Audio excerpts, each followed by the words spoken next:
무관복고요. 양평군 용목면. 지분 요거 신경 쓰지 마시고 한 2억 5천 정도 되고.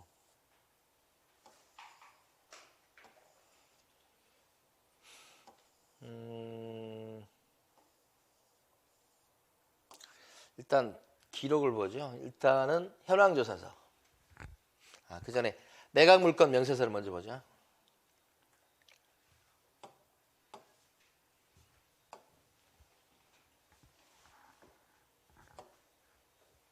여기에 뭐 일괄 매각이고 뭐 지분 매각이고 빼고요. 2023년 1월 26일 정다경으로부터 공사대금 채권 2,189만 원에 대해 유치권 신고 있으나 성립 여부는 불분명함. 공사대금 채권이죠. 세입자 채권 아니고 공사업자의 공사대금 채권이에요. 여성분 같네. 근데 액수가 그렇게 크진 않네요. 2천 얼마. 부담이 좀 덜해요. 아무래도. 근데 이제 현황조사서를 딱 뜯어 보니까 현황조사서에 아까 우리가 본 물건이 가만있어 봐. 1번 물건이죠. 현황조사서에.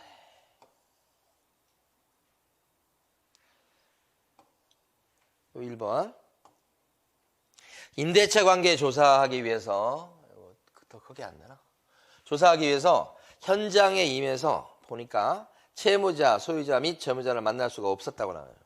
그럼 점유자가 누군지 모르잖아요. 점유 관계를 확인할 수 없고 방문한 취지 및 연락처를 남겨두었으나 연락이 없고 전입세대 열람을 딱 띄워보니까 전입된 세대가 없는 것으로 조사됐다. 전입세대 열람을 해보니까 여기도 있을 거예요. 아무도 안 나왔죠. 그런 뜻이에요. 근데 이제 현황조사 내용을 보니까 이것 갖고는 유치권이 뭐예요? 유치권이 깨진다는 증거는 찾을 수는 없어. 없죠. 만나지를 못했으니까. 근데 이제 이거 협상하실 때는 어떻게 이걸 갖다가 보여주냐면 이거 보니까 유치권 주장한다는 얘기가 이거 없지 않냐. 우리 쪽이 유리하게. 유치권 지금 당신 유치권 주장하는데 여기 만났다는 얘기가 없지 않냐. 당신 점유하고 있어야 되거든. 경매 넘어가기 전부터 점유하고 있어야 돼. 근데 지금 그런 내용이 없잖아. 라고 우리가 공격하는 거지. 만났을 때 없지 않습니까? 근데 어떻게 유치권 인정이 되겠어요? 라고 우리는 공격. 그죠? 그러니까 여기는 공사업자 채권이니까 공사업자 채권 자체는 인정될 가능성이 높고 그건 파악하는 건 쉽지 않아요. 만나서 얘기를 들어봐야 돼. 공사했다고 쳐. 2천 원을 받을 게 있다는 거예요. 문제는 점유예요, 점유. 그죠? 그래서 이제 이렇게 확인을 하고 현장 가서 이제 점유하고 있는 사람이 가서 보는 거예요. 현장 가서. 근데 갔더니 점유를 안 하고 있잖아. 그쵸? 문은 닫혀 있는 것 같고. 그러면 이제 그 현장 사진 찍어 놓고 아무 지키는 사람이 없잖아요. 그러면 한 번 가서 될 문제가 아니에요. 갔는데 문이 닫혀 있어. 문 열려 있는 거 가지고 열어봐야 돼. 근데 만약에 문이 열려 있어. 그러면 사람이 여기 잠깐 문 열어놓고 어디 갔을 수도 있잖아요. 그 일단 문 열려 있다 그러면 그 주변에 지키고 있는 사람이 있는지 없는지를 이렇게 탐문하셔야 돼. 보셔야 돼. 주변 사람들 물어보기도 하고. 그게 현장 조사예요, 이제. 마침 이제 거기 있는 사람 만났어. 그러면 이제 물어보는 거지. 무슨 공사 한 거냐. 자기가 여기 유치권 주장하고 있다고 하면. 그래서 그 사람 만났더니 뭐 진짜 뭐 공사한 게 있어서 그 받으려고 한다 그러면 인정되는 쪽으로 생각할 가능성이 높아. 점유가 좀 늦었다고 해도 그럼 어떻게 생각하셔야 돼? 만났다면. 그 공사한 거에 대해서 진짜 한 푼도 못 받은 거냐. 못 받은 실제 앞으로 받을 돈이 얼마냐는 걸 물어봐야 돼. 꼬치꼬치 따져서 이제 뭐 우리가 얘기를 할 수 있어. 경매 넘어오기 전부터 점유한 건 아니시죠? 막 이렇게 하면서 넘겨 짚을 수는 있어. 근데 결정적 증거는 안 돼. 그럼 이런 것은 확 이렇게 항복시키기는 어렵고요. 합의하는 쪽으로 갈 수밖에 없어. 근데 여기 증거가 없어. 지금도 보면 그 점유하고 유치권자가 점유하고 있지 않다는 확실한 증거 같은 게 있으면 우리가 그걸 더 주장할 텐데 그건 없으니까 점유 깨기가 쉽지 않다고. 갔더니 근데 사람이 지키고 있지 않아. 문도 열려 있어. 사진 다 찍어놓고 또 며칠 있다 갔더니 똑같이 그래. 그러면 그거 다 사진 찍어놓고 그럼 나중에 유치권 주장하는 사람은 전화번호 알아서 만났을 때 보여주는 거지. 사진 찍은 거. 당신 지금 내가 며칠 때 가고 이렇게 하는데 점유하고 있지 않지 않느냐. 사진 보여주면서 유치권 점유 안 하면 유치권 깨지는 거지. 그 사람 입장에서는 나중에라도 막 점유하고 플랜카드 붙이고 막 그럴 수 있어요. 그렇죠? 그런 경우도 실제 많아. 나중에 막 이렇게 하는 경우도. 근데 어쨌든 여러분 그 사진 갖고 그 사람을 압박을 해보는 거예요. 근데 그 재판 가게 되면 점유하고 있는지 없는지에 대해서 판사가 판단 못합니다. 그 정도 상황이 되면. 뭘 판단 못한다는 얘기냐면 유치권 붙여놓은 사진 들어오거든요. 재판에. 점유하고 있는 사진 들어오거든요. 근데 저는 그 전에 가서 비어있는 사진 찍었거든요. 유치권 현수막 없는 사진 찍었거든요. 그럼 둘 중에 어떤 걸 믿는 거예요, 판사는? 어떤 걸 믿을 수가 없어요. 판단 내리기가 힘들어지는 거예요. 근데 저쪽이 그렇게 막 적극적으로 프랜카드 붙이고 점유하고 그렇지 않고 쑥 지나가게 되면 어떻게 돼요? 그런 증거가 많을수록, 사진이 많을수록 1월 10일 날 찍었지, 20일 날 찍었지, 30일 날 찍었지, 또 뭐 2월 며칠 날 찍었지, 쭉 이렇게 있으면 쭉 보면 근데 나중에 가서 혹시 이제 문제가 된다면 재판까지 간다면 이길 확률이 대단히 높은 거죠. 그랬을 때는 협상할 때 훨씬 유리하단 말이에요. 당신 진다 이거. 이렇게까지 점유하고 있지 않는 게 내가 증거를 이렇게 해놨다. 주변 사람들도 보면 이거 누가 지키고 있어요? 그랬을 때 주변 사람들 무조건 녹취 떠야 돼요. 녹취되는 거 있잖아요. 말할 때. 혹시 거기 지키고 있는 사람 있잖아. 지키고 있는 사람이 있어가지고 그 사람이 자기 유치권 뭐 2,100만 원 주장한다고 그래. 그러면 그것도 다 이제 녹취 떠야 돼요. 왜냐면 그 말하는 과정 중에서 유치권이 깨질 수 있는 말이 나올 수 있고 그게 증거로 잡힐 수 있어요. 언제부터 여기 계신 거예요? 슬쩍 지나가는 걸로. 응? 왜 그럼 물어봐. 언제부터 여기 계셨어요? 혼자 계시려면 힘들겠는데 우리가 얻고 싶은 대답만 쭉 물어보면 상대방이 경계심을 갖고 잘 얘기를 안 해요. 식사는 어디서 하세요? 물어보고. 여기 식사하시려면 멀어서 힘드실 텐데 저도 밥을 안 먹어서 좀 이따 밥 먹으러 가야 되는데 밥 어디서 드세요 주로? 거기서 식사 밥이나 먹고 와야 되겠네 하면서 얘기하는 거야. 응? 그러니까 자연스럽게 얘기하면서 언제부터 여기 계셨어요? 오래 계셨어요? 뭐 이렇게 물어보고 걱정하듯이. 그 사람이 은연중에 언제부터 있었다고 얘기하고. 근데 전문가가 아닌 사람들, 잘 모르는 사람들은 이거 잘 몰라요. 이거. 이때부터 있다고 그래봐. 예를 들어서. 이게 아니고. 유치권 깨질 수 있는 증거가 또 하나 쌓인 거예요. 그죠? 그것만 가지고 다 깨진다고 볼 수는 없으나. 한두 개가 아니에요, 그런 게. 그래서 이제 그렇게 해서 그 사람들이 잘 가는 식당. 이제 가가지고 식당에서 밥만 먹을 거야? 아, 저 사람들 왜 저기 왔대요. 그 사람들 유치권 주장하는 사람이 한둘이 아니고 여러 명이 있다. 진짜 실제 공사업자가 있다고 그러면 그 식당 가서 얘기하면서 별 얘기 다 할 거예요. 저것 때문에 미치겠다고. 얼마 받았다는 얘기도, 못 받았다는 얘기도 하고 막. 응? 그런 얘기 들어보는 거지. 식당 주인이 뭐 다 들었다는 보장은 없어. 근데 혹시 들었을까 봐. 어떤 경우도 있었냐면 저 식당이 주로 타깃이 되지만 그 말고 이제 또 어떤 게 있냐면 요새는 편의점. 그 알바 뛰는 사람은 별 의미 없어. 왔다 가니까. 근데 이제 편의점 그 점주가 보는 경우 있잖아요. 편의점 그 점주. 그 사람은 이제 그 편의점 와가지고 담배도 사고 뭐 이렇게 하면서 이제 그 유치권 주장하는 사람 가까운 그 편의점도 이제 탐문 대상이야. 그럼 저 사람도 언제부터 왔다 얘기도 해주고 막. 예? 그래서 증거를 하나 둘 쌓아가지고 증거 많이 쌓이면 협상할 때 유리하는 거예요. 그래서 결국 유치권을 완전히 항복을 시키거나 그 사람 스스로 아니면 살짝 금액 주면서 합의를 하게 만들거나 이렇게 그런 쪽으로 유도하셔야 돼요. 이게 현장 사진을 딱 지금 보면 공사 이게 무슨 전원주택 뭐 이런 거 만드나 봐요. 그죠? 딱 보니까 진입도로 만들어서 칼질 해놨잖아요. 전원주택 같은 거 쭉 만드는 거잖아요. 이랬으면 어떻게 해요? 공사했을 가능성이 높아 보이잖아요. 이건데 전원주택인데 건물 올라갔잖아요. 응? 그러니까 뭐 점유를 하고 있는 것들 따라서 공사했을 가능성이 높다. 뭘 또 보셔야 되냐면 아까 요거 넘어가고요.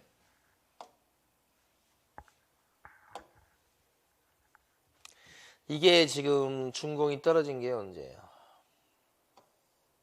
이 공사대금 지급 나오면 이게 준공 떨어진 것을 한번 생각해 보셔야 돼. 복잡하네요. 복잡하긴 한데 뭐 따질 건 아니고. 언제 준공이 됐지? 잠깐. 사용 승인 받은 날짜가 어디 있어요? 여기 보존 등기가 18년이어서 그 근처 될 것 같은데. 제 눈에는 안 보여요. 여기 있어요? 아, 여기. 아. 저는 요것만 보이네. 보존 듣기 된 날짜가 18년도니까 그 근처 아닐까 생각을 했는데 여기 사용 승인 받는 날 18년도잖아요. 18년도. 진행 내용을 좀 보실 필요가 있어요. 18년도인데 지금 23년도잖아요. 근데 이제 아까 그 사진을 봤을 때 공사가 다 마무리된 건 아닌 걸로 보여요. 공사 쭉 진행 중이죠. 그래서 이제 요것은 전체를 봤을 때 공사대금 채권과 관해서 이게 나올 수 있는 시기인지.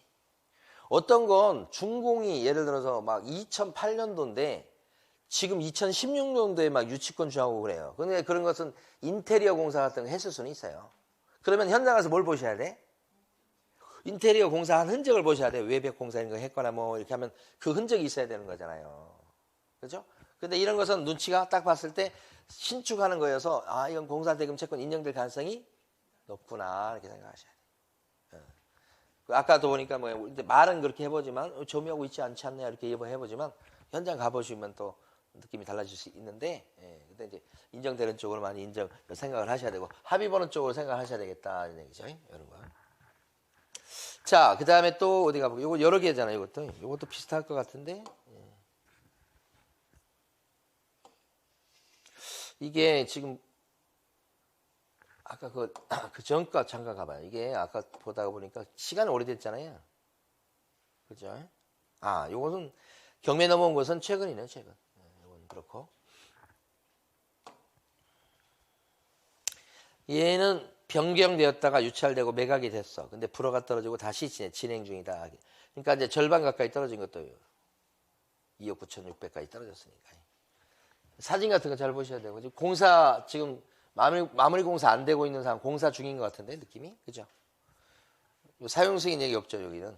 등기는 20년 1월 16일 날 등기됐고 좀 뭔 사연이 있어 보여요. 자, 그 전에 먼저 볼 거 일단은 우리는 매각 물건 명세서가 제일 중요한 거예요. 매물서에 보니까 뭐라고 나와 있냐면 매각 물건 명세서에 딴 얘기는 없고 여기 보면 목록 4 사용 승인을 얻지 않는 건축물 대장 미등재 건물이다 이렇게 됐어요. 응? 이게 뭘까요? 준공이 안 됐는데 등기가 났다. 그럴 수 있나요? 준공이 안 떨어졌는데 등기가 날 수 있냐고요.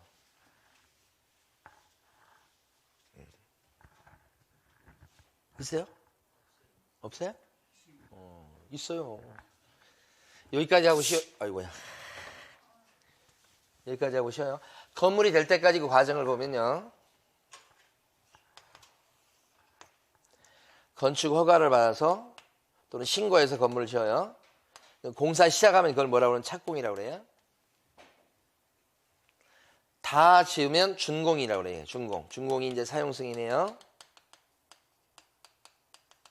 그 다음에 대장이 만들어져요.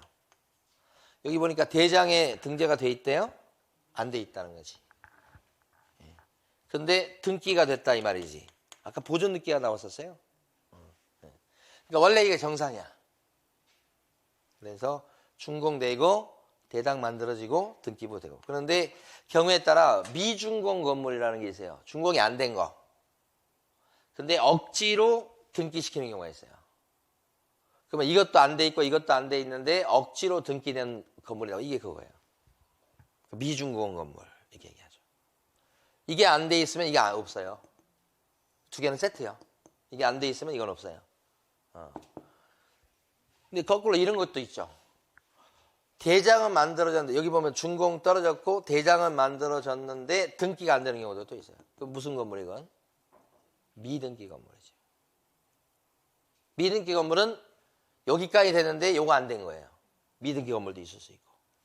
그 다음에 이게 안 됐는데 다 지어진 건물. 이거 안 됐는데 이건 난 경우가 있어요. 그건데 등기부 잠깐 볼까요? 등기부에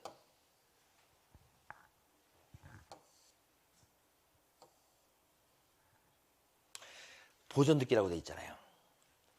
근데 여기 보면 아이고 여기까지 하고 쉬어요. 소유자가 김땡땡으로 나와요. 주소 나와요. 근데 가압류 등기의 촉탁으로 인하여 이렇게 나오죠. 가압류 등기를 시키려고 하다고 보니까 보존 등기 했다 이 말이야. 이렇게 되는 게 경매를 넣는 경우도 있어요. 누가? 미준공 건물인데 어떤 채권자가 경매를 넣으려고 할 수가 있어. 근데 경매 넣으려면 등기가 돼 있어야 되잖아. 그래서 억지로 등기를 시키고 촉탁이 이제 부탁이에요. 등기를 시키고 경매 등기하는 케이스가 있고 경매 물건에서는 이건 가압류 등기를 해놓은 거죠. 그리고 이제 그 다음에 여기 뭐요? 경매에 이제 들어왔네. 그 다음에 그렇죠? 그래서 이런 게 가압류 등기를 시키려고 억지로 보존 등기 한 거다. 그래서 사실은 준공도 안 돼 있고 대장도 없는데 등기 나는 경우가 있다. 많지는 않겠죠? 잠깐 쉽니다.